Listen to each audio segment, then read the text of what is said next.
Again to my channel. Ito isang TMX 155. Ayan, naglinis tayo ng kanyang curb. Yan, dahil namamalya na to guys. Mabigat ng tumakbo, medyo may hard starting. Ayan, tingnan nyo yung dumi niya guys, no? Ayan, dininis ko na. Ayan po, ganyan po tayo maglinis ng kanyang karburador. Tanggal po lahat yan guys. So, tanggal po lahat yan. Yan.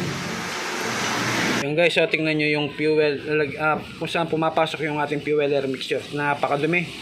Oh, yan oh. Yung guys, oh. Nabuo ko na yung kanyang curb. Yan. Lalagyan ko na lang foam yung kanyang air cleaner element. Okay. Okay guys, ito. Nalagay ko na yung kanyang foam. Okay guys, yan. Nailagay ko na yung kanyang carburetor. I-start natin yan guys. Subukan natin naman. Oh, medyo mataas yung kanyang menor guys. Mag-a-adjust lang tayo. Okay, sa mga nagtatanong, nasa 3 rounds na po to yung kanyang fuel air mixture. Okay. Nababa ko lang to yung kanyang idle screw.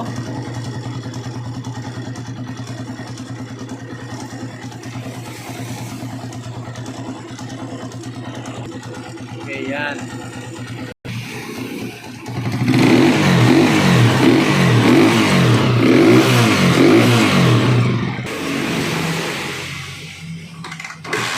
Yun. Okay. Ayos.